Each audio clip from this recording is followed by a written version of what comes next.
मेरे प्रिय आत्मन, सहज योग में आज बिहार के दरिया साहब का एक पद लेने जा रहे हैं। दरिया साहब का जन्म 1674 ईस्वी में हुआ और 1780 ईस्वी तक इनकी जीवन पताका बिहार में फहराती रही। कहते हैं दरिया साहब, साधो धोखे सब जग मारा। साधुओं को कह रहे हैं, साधकों को कह रहे हैं कि सावधान रहो, सर्वत्र माया का जाल फैला हुआ है, धोखे का जाल फैला हुआ है। जिसके लिए कबीर साहब कहते हैं, कबीर माया पापिनी और फंद ले बैठी हाट, और सब जगतो फंदे परा गया कबीरा काट। चारों तरफ माया का फंदा बिछा हुआ है, माया का जाल बिछा हुआ है, लेकिन कोई कबीर, कोई प्रज्ञावान साधक, कोई विवेकशील संत ही इस माया के जाल को काट पाता है। और कैसे काटोगे माया के जाल को, इसका सूत्र भी संत तुम्हें देते हैं। कहते हैं दरिया साहब, गुरु सृष्टि के ब्रह्मा भूले चारों वेद विचारा। बड़े बड़े लोग भूल जाते हैं, बड़े बड़े लोग भ्रम में पड़ जाते हैं, बड़े बड़े लोग माया के चक्कर में आ जाते हैं। स्वयं ब्रह्मा जिन्होंने चारों वेदों का विचार दिया, वे स्वयं भूल गए। जिसके लिए कह सकते हो कि अगर इतने विवेकशील हो करके भी उन्होंने सृष्टि की रचना की और सृष्टि को माया से विस्तारित किया या सृष्टि में माया को भरा, तो निश्चित ही उनके तत्व ज्ञान में कहीं भूल हो गई होगी। कहते हैं दरिया साहब, अच्छे वृक्ष सुख सागर छोड़ी के अतिर्गुण फंद पसारा। अरे जो गोविंद था, जो ओंकार था, जो प्रभु था, वो कल्प वृक्ष की तरह था, अक्षय वृक्ष की तरह था, और उसे छोड़ करके वो सतोगुण, तमोगुण, रजोगुण, ये त्रिगुण से माया का विस्तार किया, त्रिगुण से सृष्टि की रचना की, तो निश्चित ही वे भूल में पड़ गए होंगे। जिसके लिए कबीर साहब कहते हैं कि माया महाठगनी हम जानी, और त्रिगुण फांस लिए कर डोले बोले मधुरी बानी। हर व्यक्ति में ये तीनों गुण की में से किसी न किसी गुण की प्रधानता भरी, और सारी सृष्टि में इन त्रिगुण की प्रधानता को तुम पाओगे। उसी पर दरिया साहब कटाक्ष कर रहे हैं कि जब ब्रह्मा ओंकार को तत्वतः जान रहे थे, फिर भी वो माया के फेरे में पड़ गए और सृष्टि के विस्तार में इन त्रिगुण का सहारा लिया उन्होंने। कहते हैं दरिया साहब, कौन गुरु है कौन चेला है, कौन बूढ़ को बारा। बड़ा भ्रम पैदा कर दिया। कोई बूढ़ा होता है, कोई जवान होता है, कोई बच्चा होता है, कोई गुरु होता है, कोई चेला होता है, कोई राम होता है, कोई रावण होता है, लेकिन सबके भीतर है कौन? वास्तव में तो प्रभु ही तो है, गोविंद ही तो है। खेले रघुपति अथवा रावण, चल रहा वही पत्ते बावन। कभी रावण बनकर सीता को चुराता है, कभी राम बनकर रावण को मारता है, लेकिन दोनों तरफ से प्रभु ही खेल खेल रहा है। ये सब माया के विस्तार के कारण ऐसा लगता है कि कोई बूढ़ा है, कोई बच्चा है, कोई जवान है, कोई राम है, कोई रावण है, कोई खलनायक है, कोई नायक है, लेकिन ये खेल चल रहा है, एक लीला चल रही है, एक माया का खेल चल रहा है, और सबके मूल में गोविंद ही है। लेकिन कोई बिरला संत ही इस तत्व को देख पाता है, जान पाता है। जिसके लिए गुरु रामदास जी कहते हैं, जा आप कृपाल होवे हरि स्वामी, ता आपना नाव हरि आप जपावे।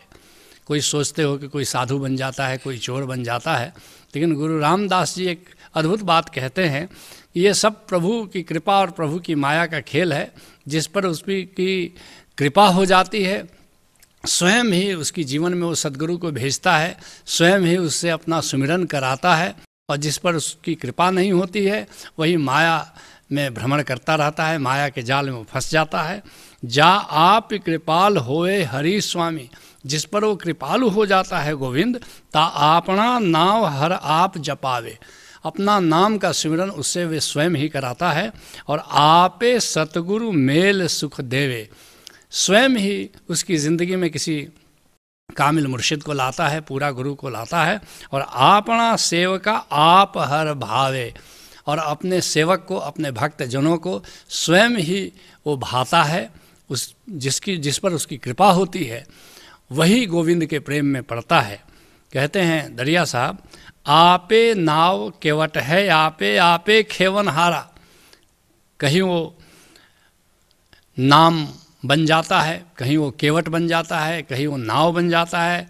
वो सब उसी की भूमिकाएं हैं। कहीं वो नाव बना हुआ है, कहीं वो केवट बना हुआ है, सब कहीं वो यात्री बना है, कहीं वो सवार बना है, लेकिन सब गोविंद का ही खेल चल रहा है, गोविंद की ही लीला चल रही है। जिसलिए मीरा कहती है सत की नाव खेवटिया सतगुरु अब भव सागर तरी आयो। वो जो सतनाम की नाव है बस, और खेवटिया कौन होता है? वो सतगुरु होता है, वही नाम बना हुआ है और वही सतगुरु बना हुआ है, और भव सागर तरी आयो। और दोनों जिसके सौभाग्य में हो जाता है, नाम की नाव मिल जाए और केवट के रूप में सतगुरु मिल जाए, कामिल मुर्शिद बन जाए, तो तुम भाव सागर को पार कर पाते हो। जिसके लिए गुरु अर्जुन देव जी कहते हैं होई दयाल कृपाल प्रभु ठाकुर और आपे सुने बिनंती।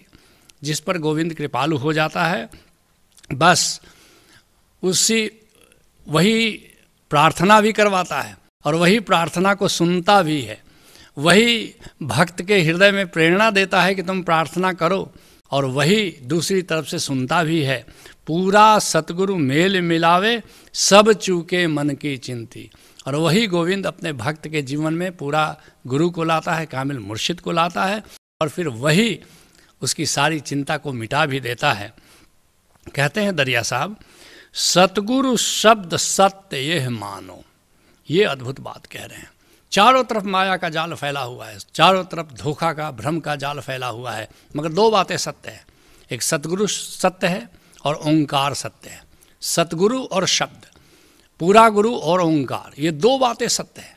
अगर इन दो को पकड़ लो तो फिर माया के जाल में तुम बंधते नहीं, माया की चक्की में तुम पिसते नहीं। जिसके लिए कबीर साहब कहते हैं सतगुरु शब्द प्रमाण अनहद बानी ऊचरे। बस दो ही प्रमाण है। अगर तुम अध्यात्म की यात्रा पर हो तो इस कसौटी पर अपनी आध्यात्मिक यात्रा को कस लो कि क्या तुम दो चीज़ों से जुड़े हो, क्या सतगुरु से जुड़े हो, क्या शब्द से जुड़े हो, ओंकार से जुड़े हो। अगर इन दो चीज़ों से जुड़े हो तो तुम्हारी यात्रा सही दिशा में चल रही है। अगर इन दो में से एक से भी नहीं जुड़े हो तो याद रखना तुम्हारी यात्रा ठीक नहीं चल रही है। सतगुरु शब्द प्रमाण अनहद बानी उच्चरे। और कौन सा शब्द? अनाहत नाद जो चल रहा है, जो ओंकार का अखंड कीर्तन चल रहा है, उससे जुड़ना है। और कोई नाम के नाम पर अगर कोई और चीज़ तुम कर रहे हो तो समझ लेना कि सत्य नाम से तुम्हारा अभी परिचय नहीं हुआ है। सत्य नाम तो अनाहत संगीत है, सत्य नाम तो दिव्य प्रकाश है, और झूठ सब ज्ञान। बाकी जो भी ज्ञान है, जो भी तुम अर्जित कर रहे हो अध्यात्म के नाम पर, और झूठ सब ज्ञान, वो सारी बातें झूठ हैं। और कहे कबीर विचार के, कबीर कहते हैं कि मैं तत्वतः चिंतन करने के बाद ये बातें तुमसे कह रहा हूँ, क्योंकि अध्यात्म के नाम पर बहुत कुछ चल रहा है। कहीं कामना पूर्ति चल रही है, कहीं दुख निवारण चल रहा है, बहुत सारी चीज़ें चल रही हैं, लेकिन अध्यात्म का उनसे कोई संबंध नहीं। बस अध्यात्म दो चीज़ों को केंद्र में रख करके चलता है, सद्गुरु और शब्द। इसके अतिरिक्त जो भी हो रहा है याद रखना, जरा सतर्क रहना, जरा होशियार रहना, क्योंकि भंवर जाल बगुजाल है, बूढ़े बहुत अचेत। एक तो भंवर जाल है, भवसागर का जाल है, और दूसरा बगुलों का जाल है। और बगुलों के जाल में अगर एक बार फंस गए तो निकलना बड़ा मुश्किल होता है। कहते हैं दरिया साहब कि सतगुरु शब्द सत्य है मानो और निस्बासर होशियार। बड़ा सावधान रहने की ज़रूरत है, साक्षी होकर के जीने की ज़रूरत है। जो भी आए उसके प्रति साक्षी हो जाओ, जरा होश से भरे हुए ज़िंदगी को जियो। जिसके लिए गुलाल साहब कहते हैं राम मोर पूंजिया मोर धना। बस एक ही पूंजी है मेरी, एक ही धन है मेरा, और वह राम है।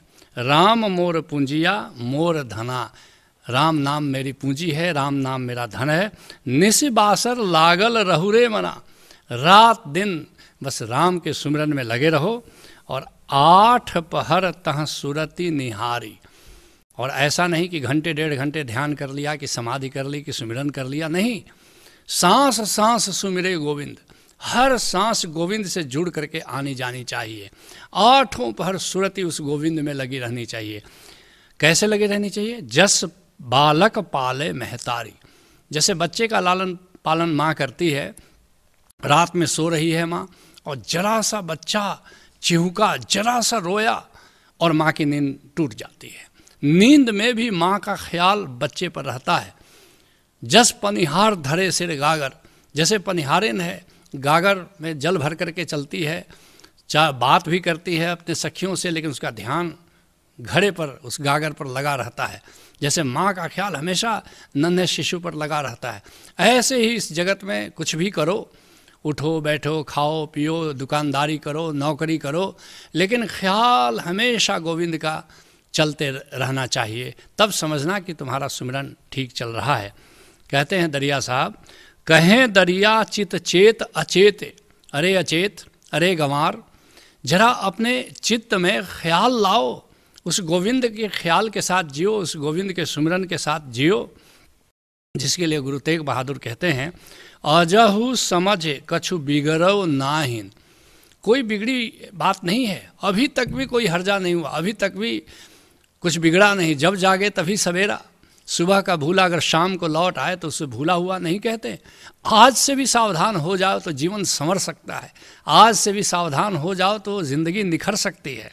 अजहू समझ कछु बिगड़ियो नाहिन, भजले नाम मुरार, उस गोविंद के नाम को आज भी भजना शुरू करो और फिर क्या होगा?